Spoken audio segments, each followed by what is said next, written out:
مار رہے ہیں، ایوری ڈے مار رہے ہیں، زندہ مار رہے ہیں، تکلیف دے دے کر مار رہے ہیں. کس کو مار رہے ہیں؟ اپنی ماں کو، اپنے باپ کو. اور مارنے کے لیے گن نہیں ہے، حرکتوں سے مار رہے ہیں. ایسی حرکتیں کر رہے ہیں منہ دکھانے لائق نہیں ہے اپنے پیرنٹس. ہوٹل میں نوکر جھک کے تھینک یو سوری کچھ بھی بولتا ہے تو ہم ٹپ دے دیتے ہیں. تھوڑی سی سروس دیتا ہے ہم تھینک یو بولتے ہیں، تھوڑی سی سروس دیتا ہے ہم پیسے دے دیتے ہیں. ماں نے کتنی سروس دی ہے؟ کچھ دیا آپ نے؟ کبھی تھینک یو کہا آپ نے؟ وہ ٹپ بھی نہیں چاہتی ہے.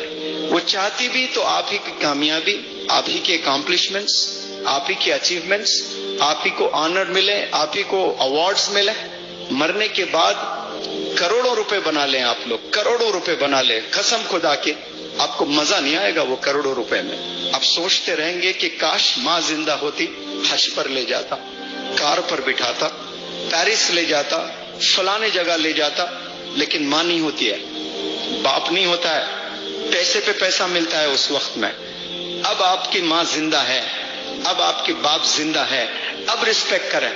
ماں سو رہی ہے رات میں، کبھی 3 بجے اٹھ کر ماں کا چہرہ دیکھ. تہجد جو پڑھتے ہیں نا اتنا ہی ثواب دے گا اللہ سبحانہ و تعالیٰ. یہ مرتبہ اللہ نے رکھا ہے ماں کو دیکھ کر مسکرانے کا، باپ کو دیکھ کر مسکرانے کا. کیسی بہترین عبادت. امیجن کریں your mom your dad they are sleeping at night and you wake up from the very deep slumber. دیکھیں اور مسکرائیں، یہ بھی عبادت ہے. آپ کو پیسے والے بننے کی ضرورت نہیں ہے حج کا ثواب لوٹنے کے لیے. ماں کو دیکھ کر آپ حج کا ثواب لوٹ سکتے ہیں. آج ماں کو دشمن بنا دیے ہم لوگوں نے، والدین کو ہی دشمن بنا بیٹھے. ان کے کیا ڈریمز ہے، کیا ایکسپیکٹیشنز ہے نہیں پتا. یہاں پیارے نوجوان بچوں، آپ لوگ کے والدین کچھ چاہ کر بھیجے ہیں. اسکول میں جو بھیج دیے وہ تو خیر بھیجنا ہی ہے سب کو، تو ویسا بھیجے ہیں. یہ بڑا اچھا بیان ہے. یہ ہمارے ایک جاننے والے ہیں. دیکھیے ہماری دعوت توحید کا کیا اثر پڑا ہے. ہمارے ساتھی ہیں جو وہاں انڈیا میں ساتھی بنے تھے، ان کے یہ بھائی ہیں جس طرح کے لیکچر دیتے ہیں، ٹیچر ہیں وہ دبئی میں، اور کس طریقے سے اچھی اچھی باتیں کر رہے ہیں. واقعی والدین کیا چاہتے ہیں اپنے بچوں سے؟ صرف یہ ہے کہ پاس بیٹھیں، بات چیت کریں، حال وال پوچھ لیں. کتنے خوش نصیب ہیں وہ بچے، وہ اولاد جو اپنے والدین کے پاس بیٹھتے ہیں، بات چیت کرتے ہیں، ان کی سٹوری سنتے ہیں، ان کے تجربے سے فائدہ اٹھاتے ہیں، دین سے فائدہ اٹھاتے ہیں، ان سے دین سیکھتے ہیں، پوچھتے ہیں، شیئر کرتے ہیں. تو وہ اپنے دینی علوم کو اپنے تجربے کے ساتھ جو بچوں کو تعلیم دیتے ہیں وہ اصل تعلیم ہوتی ہے. باقی آج کل واقعی یہ صحیح کہہ رہے ہیں کہ بے شمار اولاد ایسی ہے جو والدین کو وقت نہیں دیتے ہیں. ان کو احساس نہیں ہے کہ کتنی بڑی نعمت اللہ نے ان کے پاس رکھی ہوئی ہے، کتنی بڑی نعمت.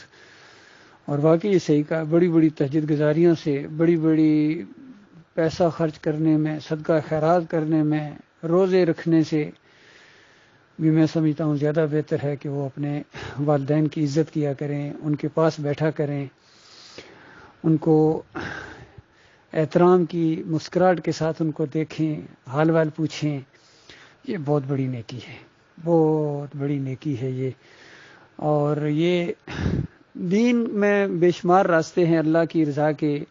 ایک صحابی نے بھی اسی طریقے سے پوچھا، یا رسول اللہ بے شمار بھلائی کے راستے ہیں، مجھے کوئی ایسا راستہ بتائیں جس سے پر میں چل کے جنت حاصل کروں. تو نبی علیہ السلام نے ایک طریقہ ان کو بتایا. تو بہرحال خلاصہ یہ ہے کہ جنت حاصل کرنے کے بہترین طریقوں میں سے ایک طریقہ یہ بھی ہے کہ اپنے والدین کی عزت کی جائے، والدین کی خدمت کی جائے، ان کو احترام کیا جائے، ان کو وقت دیا جائے، ان کے پاس بیٹھا جائے. اور بہت ہی وہ بدبخت ہے، نبی علیہ السلام نے گویا بد دعا بھی دی اور بدبختی کا اظہار کیا ایسے بندے کے لیے. 3 قسم کے بندوں کے لیے. ایک وہ بہت ہی بڑا بدبخت ہے، اور جبریل علیہ السلام نے آ کے یہ بتایا، اور نبی علیہ السلام نے آمین کہا اس کے اوپر. یعنی بد دعا دی جبریل علیہ السلام نے اور نبی علیہ السلام نے آمین کہا. بتائیے کتنی ہلا دینے والی بات ہے کہ مارا جائے وہ بدبخت ہے وہ جس نے اپنے والدین میں سے دونوں کو یا ایک کو زندہ پایا اور پھر بھی خدمت کر کے جنت نہیں حاصل کر سکا ہے. ان کو خوش کر کے وہ جنت نہیں حاصل کر سکا، اپنے مالک کو خوش نہیں کر سکا ہے. یا جس کو زندگی میں رمضان کے مہینے میں اللہ کی عبادت کرنے کا موقع ملا، پچھلے گناہ معاف کروانے کا موقع ملا، پھر بھی وہ اپنے گناہ نہیں معاف کروا سکا اور جنت نہیں حاصل کر سکا ہے، بدبخت ہے وہ، مارا جائے۔ اور تیسرا وہ جس کے سامنے نبی صلی اللہ علیہ وآلہ وسلم کا ذکر آئے، ان کا نام پڑھے یا ان کی کوئی بات سنے تو اللہم صلی علی محمد یا کم از کم صلی اللہ علیہ وآلہ وسلم اگر وہ نہیں کہتا ہے تو وہ بڑا ہی بدبخت ہے۔ نبی علیہ السلام کے ساتھ محبت یہ ہمارے ایمان کا حصہ ہے۔ کوئی رشتہ زمین کے اوپر ایسا نہیں ہے جو نبی علیہ السلام سے آگے ہو زیادہ ہو، تاکہ انسان کی اپنی جان اس سے بھی زیادہ حق رکھتے ہیں نبی علیہ السلام ہمارے اوپر، اور وہ اپنی جان سے بھی زیادہ پیارے ہیں۔ اس کی وجہ یہ ہے کہ انہوں نے اللہ کا راستہ دکھایا ہے، انہوں نے جنت کا راستہ دکھایا ہے، جہنم سے بچنے کا طریقہ بتایا ہے، دین کو اصلی حالت میں پیش کیا ہے اور بال برابر اس میں کمی پیشی نہیں کی ہے۔ لوگوں کی کتنی مخالفتیں برداشت کی ہیں، تکلیفیں برداشت کی ہیں، جنگیں لڑی ہیں، اپنے پیاروں کو، قریبی لوگوں کو قربان کیا ہے، لیکن اللہ کے دین کو آگے رکھا ہے۔ تو اللہ تعالیٰ ایسے خوش نصیب انسانوں میں شامل فرمائے۔ چند دنوں کی زندگی ہے میرے بھائیوں، پیاروں، میرے بچوں، عزیزوں، اقارب اور پوری دنیا جہاں جہاں تک یہ آواز پہنچی، چند دنوں کا یہ معاملہ ہے۔ اللہ کو راضی کر لو، اللہ کو راضی کر لو، اور راضی کرنے کا بڑا آسان طریقہ ہے، اللہ تعالیٰ نے بتا بھی دیا ہے۔ سورۃ العصر دیکھیے، 4 باتیں اس کے اندر۔ ایمان خالص کرو، اپنے اکیلے اللہ کو اپنا اکیلا معبود مانو، اس کے ساتھ شرک نہیں کرنا ہے، اس کے ساتھ ذرہ برابر شرک نہیں کرنا۔ دیکھو شرک سے ہر وقت بچو، شرک بڑی لعنت ہے، بہت بڑی بیماری ہے، بہت بڑا ظلم ہے۔ اللہ کے علاوہ کسی اور کی پکاریں، کسی اور کی نظر و نیاز، کسی اور کے رکوع اور سجدے، یہ بہت بڑی بدبختی ہے۔ توبہ کرو، اس سے معافی مانگو، اور پھر عمل صالح جتنے بھی ہو سکتے ہیں، یہ عمل کی دنیا ہے، یہ امتحان ہے اس کا، جتنے نیک اعمال ہیں، فرائض ہیں، سب کچھ کرنے کی کوشش کرو جہاں تک ہو۔ جو کمی پیشی رہ جائے میرے پیارے بھائیوں، اللہ سے معافیاں مانگو، پھر اس حق بات کی تبلیغ کرو۔ یہ ہے وتواصوا بالحق، حق بات کی تبلیغ۔ آج بڑی بڑی جماعتیں، بڑے بڑے علماء اس کے اندر تبلیغی جماعت نام پڑ گیا، لیکن شرک کی تبلیغ کر رہے ہیں، فضائل اعمال کی تبلیغ کر رہے ہیں، فضائل صدقات کی، اور جو اپنی ان کی مولویوں کی لکھی ہوئی کتابیں، ان کے پیچھے پڑے ہوئے ہیں، ان کو اللہ کی کتاب سے بڑھ کر مانتے ہیں سارے۔